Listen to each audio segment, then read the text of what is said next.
Hello students, जय श्री स्वामीनारायण। आप सबकी पीरियोडिक टेस्ट 1 की एग्ज़ाम अच्छी गई होगी, यह आशा के साथ आज हम नया चैप्टर पंचम पाठ वृक्षाहा पढ़ेंगे।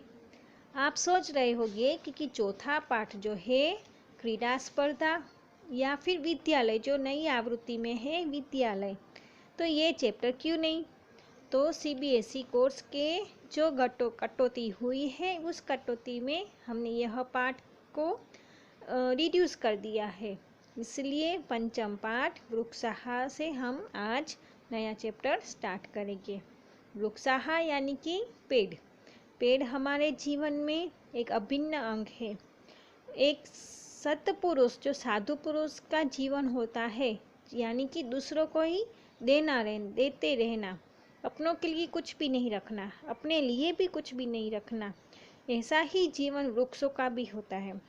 वृक्ष हमें छांव, फल, फूल और कितनी सारी दवाइयाँ और कितने सारे हमारे जीवन में उपयोगी ऐसी हर चीज़ देती है, इसीलिए हमारे जीवन का वो अभिन्न अंग है। लेकिन खुद के लिए वो कुछ भी संभाल कर नहीं रखता। तो एक वो वृक्ष है जो सत्पुरुष की समान हम पूरा जीवन दूसरों के लिए ही बिताता है। तो ऐसा ही सुंदर संस्कृत में एक वृक्ष के लिए कविता है, जो कविता लिखी है डॉक्टर हर्षदेव माधव ने। सबसे पहले हम इस कविता का पठन करेंगे, उसके बाद एक एक श्लोक का हम पंक्ति का पठन करके अनुवाद करके समझेंगे। वने वने निवसन्तो वृक्षाः वनं वनं रचयन्ति वृक्षाः शाखादोलासीना विहगाः ते हि किमपि कुञ्जन्ति वृक्षाः पिबन्ति पवनं जलं सन्ततं साधुजना इव सर्वे वृक्षाः स्पृशन्ति पादैः पातालं च नभः शिरस्सु वहन्ति वृक्षाः पयोदर्पणे स्वप्रतिबिम्बं कौतुकेन पश्यन्ति वृक्षाः प्रसार्यं स्वच्छछायासंस्तरं कुर्वन्ति सत्कारं वृक्षाः कुर्वन्ति सत्कारं वृक्षाः। इस पाठ से हमें दो चीज़ ज़्यादा सीखनी है, यानी कि कर्ता और कर्म। हमने पहले बालक और बालिका का हमने विभक्ति के अनुसार जो रूप बनाए थे, उसी विभक्ति के अनुसार यह पाठ में बारी बारी सभी विभक्ति सीखने मिलेगी। तो इस पाठ में हमें कर्ता और कर्म, कर्ता यानी जो काम करने वाला व्यक्ति, इंसान, और कर्म जो काम करता है या जो कर्म कर रहा है, जो क्रिया कर रहा है, वो दूसरी विभक्ति, यानी प्रथमा विभक्ति और द्वितीय विभक्ति का हमें यहाँ पे पाठ सीखना है। पाठ के द्वारा हमें सीखना है ये दो विभक्ति। तो सबसे पहले प्रथम श्लोक है जो वो हम पढ़ेंगे और उसका अनुवाद भी करेंगे। वने वने निवसन्तो वृक्षाः वनं वनं रचयन्ति वृक्षाः। वने वने यानी कि प्रत्येक वन में, निवसन्तो यानी निवास करते हैं। कौन करता है निवास? वृक्ष करते हैं। दरेक वन में वृक्ष निवास करते हैं। वनम वनम रचयांत वृक्षाः। रचयांत यानी कि बनाना। क्या बनाते हैं? हर वन जंगल में वृक्ष रहते हैं और इस प्रकार वृक्ष कई जंगल बनाते रहते हैं, यानी कि हर एक वृक्ष एक साथ मिलकर जंगल बनाते हैं और ये इस तरह से बहुत सारे जंगल वे वृक्ष बनाते हैं। इस तरह से ये प्रथम पंक्ति का अनुवाद होगा। अब दूसरी पंक्ति का अनुवाद करते हैं। शाखा दोलासीना विहगाः ते हि किमपि कुञ्जन्ति वृक्षाः। शाखा, शाखा यानी कि पेड़ की टहली, जो डाली होती है वो, दोला यानी कि झूला, और सीना यानी कि उसके ऊपर बैठना, विहगाः यानी कि पक्षी। पक्षी शाखा रूपी झूले पर बैठे हैं। ते ही यानी कि मानो किमपि कुंजन्ति वृक्षाः। कुछ वृक्ष के माध्यम से कुछ कुक कह रहे हैं अथवा कुछ कह रहे हैं। हमें पता है कि जो पक्षी होते हैं वो पेड़ के डाली ऊपर अपना घोंसला बनाते हैं और उसमें रहते हैं और अपनी मधुर आवाज़ से पूरा दिन वो सुंदर मधुर गीत गाते रहते हैं, मानो कि कोई वृक्ष ही वो गीत गा रहा हो, ऐसा हमें एहसास होता है। तो इस तरह से ये दूसरी पंक्ति का अनुवाद इस तरह से होगा, पक्षी शाखारोपी झूले पर बैठे हैं, मानो वृक्ष उनके माध्यम से कुछ कुक कर रहे हैं अर्थात कुछ कह रहे हैं। इस तरह से हमने दो पंक्ति सीखी। पहली पंक्ति में है कि प्रत्येक वृक्ष एक जंगल यानी कि वन बनाते हैं और उस तरह से कई सारे वन बनते हैं। उसी वृक्ष के टहली पर यानी कि डाली पर पक्षी अपना झूला बनाकर बैठे रहते हैं और अपनी मधुर आवाज़ से कुक करते रहते हैं, मानो कि कोई वृक्ष ही वो गीत गाकर कुछ हमारे साथ बातें कर रहे हो, ऐसी एहसास हमें करवाते रहते हैं। तो इस तरह से दोनों सुंदर पंक्ति का हमने अनुवाद किया। अब तीसरी पंक्ति हम देखते हैं। पिबन्ति पवनं जलं सन्ततं साधु जना इव सर्वे वृक्षाः। पिबन्ति यानी कि पीना, पवनम और जलम पवन और जल, संततम यानी कि निरंतर, वृक्ष है हमेशा निरंतर, जल और हवा यानी कि पवन ही पीते रहते हैं, उसका ग्रहण करते हैं। साधु जना इव, जिस तरह से साधु यानी कि संत पुरुष या सज्जन लोग की भ्रांति या इव यानी कि उसकी तरह अथवा भांति, सभी वृक्षाः, सर्वे यानी कि सभी, वृक्षाः यानी कि पेड़, सभी पेड़ है वो एक साधु सज्जनों की तरह निरंतर जल और पवन ही पीते रहते हैं, अर्थात वे सज्जनों के समान हमारा उपकार करते रहते हैं। हमें पता है कि पुराणों में प्राचीन काल में जो संत थे, जो ऋषि मुनि थे, वो इस तरह से ही तप करते रहते थे, तपस्या करते रहते थे, यानी कभी कभी वायु भक्षी यानी कि सिर्फ हवा को ही ग्रहण करते सालों तक तपस्या करते रहते थे। कभी कभी कोई संत पुरुष ऋषि मुनि पानी पीकर या कभी कभी पूरा उपवास कर हजारों साल तक तप करते रहते थे। तो इसी तरह से ही पेड़ जो है वो संत पुरुष की तरह, सज्जन की तरह हमेशा वायु और जल ही पीते रहते हैं और हमारे पर उपकार करते हैं, यानी कि फल देना, फूल देना, छांव देना, फिर औषधि देना और इस तरह से बहुत सारे उपकार हमारे पर करते हैं, लेकिन कुछ भी खुद ग्रहण करते नहीं हैं। जैसे कि कोई एक सज्जन व्यक्ति करता है दूसरों के लिए, इस तरह से ही वृक्ष भी हमारे लिए उपकारक है, यानी कि हमारे लिए उपकारिक कार्य करते रहते हैं। तो इस तरह से हमने देखा कि पेड़ जो है, जो वृक्ष है, वो सज्जनों की तरह हमारे लिए उपकारिक है, यानी कि हमारे लिए उपकारिक कार्य करते रहते हैं। अब चौथी पंक्ति, स्पृशन्ति पादैः पातालं च नभः शिरसो वहन्ति वृक्षाः। स्पृशन्ति यानी कि छूना, पादैः यानी कि पेड़, यहाँ पे पेड़ किसके हैं? वृक्ष के, यानी कि उसकी जड़ें। पाताल तक, पाताल यानी कि जमीन के अंदर तक छूते हैं। किसके पैर छूते हैं? तो वृक्ष के। नभः शिरसु वहन्ति वृक्षाः, नभः यानी कि आकाश, शिरसु यानी कि सिर पर ढोते रहते हैं, यानी कि पेड़ की जो जड़ें है वो जमीन तक छुए हुए हैं और उनका जो सिर है, ऊपर का जो भाग है, वो आकाश तक धोते रहते हैं, अथवा वे महान है और अत्यधिक कार्यभार संभालते रहते हैं, यानी कि जमीन से लेकर आसमान तक के पूरे विस्तार में वो अपना काम करते रहते हैं। सभी पर्यावरण के लिए, मानव जीवन के लिए, पशु पक्षियों के लिए अपना पूरा जीवन विस्तार पूर्वक वो दूसरों के लिए ही काम करने में लगाते रहते हैं। यानी कि उनका पूरा विस्तार कहाँ से है, तो जमीन के पातल से लेकर आसमान तक उनका जो पूरा विस्तार है वो दूसरों के लिए ही काम करने के उपकारक अपना जीवन बहाते रहते हैं। इस तरह से ये चौथी पंक्ति का अर्थ होगा। अब पांचवी पंक्ति, पयोदर्पणे स्वप्रतिबिंबं कौतुकेन पश्यन्ति वृक्षाः।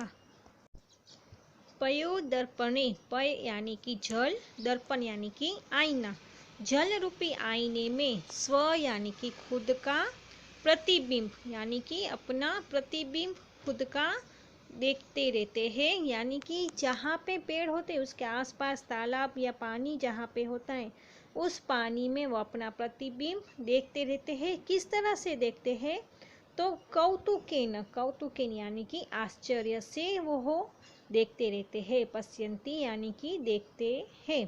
वृक्ष जल रूपी आईने में अपना प्रतिबिंब आश्चर्य से देखते हैं। इस तरह से इस पंक्ति में वृक्ष का खुद का भाव बताया गया है कि वो किस तरह से आश्चर्य भी व्यक्त करते हैं। फिर लास्ट पंक्ति, प्रसार्य स्वच्छ छाया संस्तरणं कुर्वन्ति सत्कारं वृक्षाः। प्रसार्य यानी कि बिछाना, स्वछाया यानी कि खुद का छाव, खुद का प्रतिबिंब जो उन्होंने छाया देखी है वो, संस्तरणम पूरी तरह फैलाना, कुर्वन्ति सत्कारं वृक्षाः, कुर्वन्ति यानी कि करना, सत्कारम यानी कि स्वागत, वृक्ष सभी का स्वागत किस तरह से करते हैं, तो अपनी छाया रूपी बिछोने को फैलाकर वो सभी का स्वागत करती है। तो पूरी तरह से इस तरह से अनुवाद होगा, वृक्ष अपने छाया रूपी बिछोने फैलाकर अर्थात बिछाकर सबका आदर सत्कार करते हैं। इस तरह से हमने देखा कि एक जो वृक्ष है वो अपना पूरा जीवन किस तरह से व्यतीत करता है, एक संत पुरुष की तरह अपना जीवन हमारे लिए, दूसरों के लिए व्यतीत करता है। उनकी जो छाव है वो फैलाकर सबका स्वागत करती है। कभी जल में अपना ही प्रतिबिंब देखकर आश्चर्य में रहती है, तो कभी अपना पूरा विस्तार पाताल से लेकर आकाश तक फैलाकर अपना पूरा जीवन दूसरों के लिए ही व्यतीत करते रहते हैं और उपकारी कार्य भी करते रहते हैं। इस तरह से हमने आज सुंदर अच्छी जो कविता है वृक्षाः हमने सीखी, समझी और आशा है कि उसके अर्थ भी आपने अच्छी तरह से जाने होंगे। अब हम उसके नीचे दिए गए कुछ स्वाध्याय के प्रश्न और शब्दार्थ सीख लेते हैं। सबसे पहले शब्दार्थ, वने वने प्रत्येक वन में, इन ईच फॉरेस्ट निवसन्तः रहते हैं, लिविंग, रचयन्ति रचते हैं बनाते हैं, मेक, शाखा डालियाँ टहनियाँ ब्रांचेस, डोला यानी कि झूला स्विंग, आसीनाः बैठे हुए सिटिंग, विहगाः पक्षीगण बर्ड्स, किमपि कुछ भी एनीथिंग समथिंग, कुंजन्ति कुकती है चिर्प, संततम निरंतर लगातार ऑलवेज, साधु जनाः तपस्वी लोग सज्जन सेग, इव की तरह लाइक, पिबन्ति पीते हैं ड्रिंक, स्पृशन्ति स्पर्श करते हैं टच, नभः आकाश को द स्काई, शिरस्सु सिर पर ऑन हेड, वहन्ति ढोते हैं कैरी, पयोदर्पणे जल रूपी दर्पण आईने में, इन मिरर लाइक वाटर, स्वप्रतिबिंब अपने प्रतिबिंब को, वंस इमेज, पश्यन्ति देखते हैं, सी लुक एट, कौतुकेन आश्चर्य से, विथ वंडर, प्रसार्य फैलाकर एक्सपेंडिंग, स्वच्छाया संस्तरणम अपनी छाया रूपी, आउन शेडोस बेड, सत्कारम आदर रिस्पेक्ट, तो इस तरह से हमने शब्दार्थ सीख लिए। अब नीचे दिए गए अभ्यास में हम प्रश्न करेंगे। अभ्यास में प्रश्न नंबर 1, वचन अनुसार रिक्त स्थानानि पूरयत। वचन के अनुसार खाली जगह में हमें भरनी है। एक वचन, द्विवचन और बहुवचन में जिस तरह से एग्जाम्पल दिया गया है, वनम, वने, वनानि। अब यहाँ पे द्विवचन में जले दिया गया है और एक वचन और बहुवचन में लिखना है, तो क्या लिखेंगे? जलम, जलानी। एक वचन में जलम, बहुवचन में जलानी, यानी कि पूरा इस तरह से होगा, जलम, जले, जलानी। अब है तीसरा बिंबम, तो बिंबम का होगा बिंबे, बिंबानी, यानी कि बिंबम, बिंबे, बिंबानी। अब दूसरा एग्जाम्पल दिया गया है वृक्षम, वृक्षोहो, वृक्षान। तो अब इसका हम करेंगे, ये जो है वो प्रथम विभक्ति का था, अब दूसरा जो है वो द्वितीय विभक्ति का है, वृक्षम, वृक्षो, वृक्षान। तो अब हमें पवन का करना है, तो पवनान दिया गया है बहुवचन में, तो एक वचन और द्विवचन में पवनम, पवनौ आएगा, यानी कि पूरा इस तरह से बनेगा, पवनम, पवनौ, पवनान। अब दूसरा है जनो, तो जनम, जनौ, जनान। तो पूरा इस तरह से बनेगा, जनम, जनौ, जनान। तो हमने प्रथमा और द्वितीय विभक्ति की खाली जगह देखी। उसके बाद है प्रश्न नंबर 2, कौष्टकेषु प्रदत्त शब्देषु उपयुक्त विभक्तिं योजयित्वा रिक्तस्थानानि पूरयतः। जिस तरह से ऊपर जो प्रथमा और द्वितीय विभक्ति के हमने खाली स्थान देखे, उसके हिसाब से ही यहाँ पे विभक्ति के अनुसार हमें खाली जगह भरनी है। जैसे कि अहम रोटिकाम खादामि, क्रिया है यानी कि कर्म विभक्ति, यानी कि द्वितीय विभक्ति में रोटिका का होगा रोटिकाम। जो क्रिया हमें करते हैं उस क्रिया पर हमें ये द्वितीय विभक्ति का प्रयोग करना है। त्वम खाली जगह पिबसी, तो जल का क्या होगा? जलम, त्वम जलम पिबसी। छात्रः खाली जगह पश्यन्ति, दूरदर्शन है तो दूरदर्शन का प्रयोग करना है। छात्र क्या देख रहे हैं? दूरदर्शन देख रहे हैं, तो छात्रः दूरदर्शनम पश्यति। यहाँ पे देखना और पीना जो क्रिया है वो क्रिया के अनुसार यहाँ पे द्वितीय विभक्ति कर्म विभक्ति का प्रयोग होगा। जब कर्म विभक्ति का प्रयोग होता है एक वचन में, तब म का हलंत या अथवा अनुस्वार का प्रयोग होता है। अब आगे हम देखते हैं घ में वृक्षाः खाली जगह पिबन्ति। यहाँ पे भी क्रिया है, पवन का प्रयोग करना है, तो क्या आएगा आंसर में? पवनम। वृक्षाः पवनम पिबन्ति।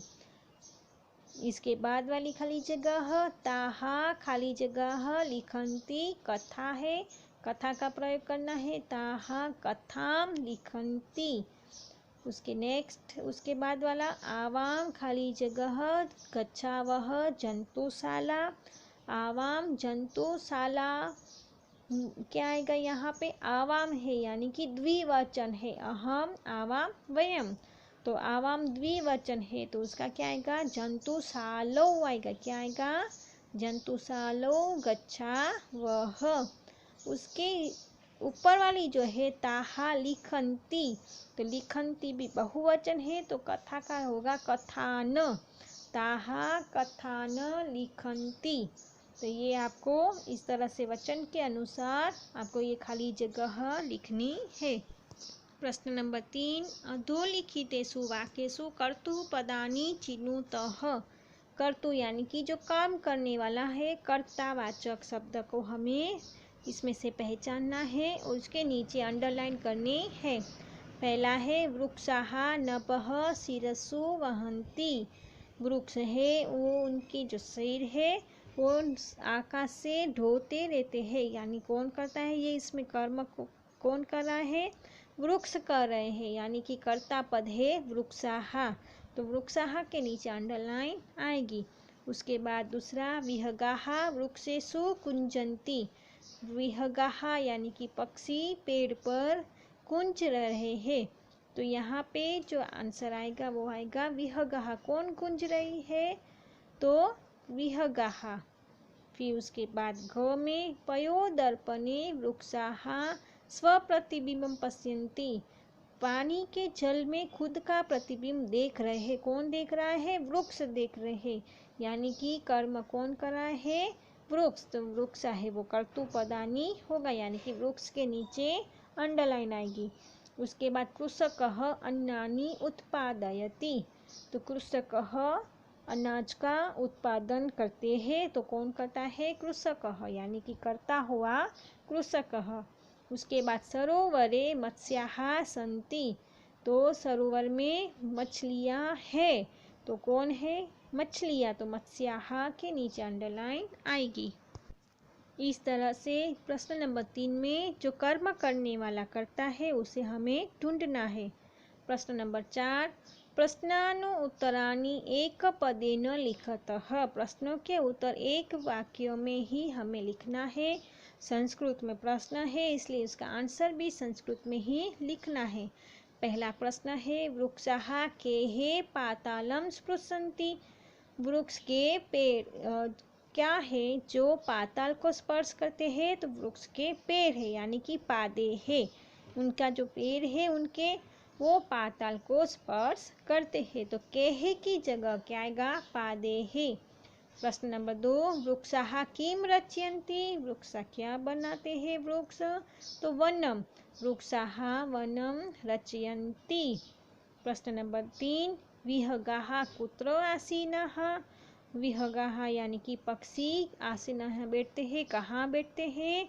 तो विहगाः शाखादोलायाम आसीनः। शाखादोलम यानी कि शाखाओं रूपी झूले पर बैठे हैं। तो जवाब में क्या आएगा? शाखादोलायाम। उसके बाद प्रश्न नंबर 5, कौतुकेन वृक्षाः किं पश्यन्ति। कौतुक होकर वृक्ष क्या देखते हैं?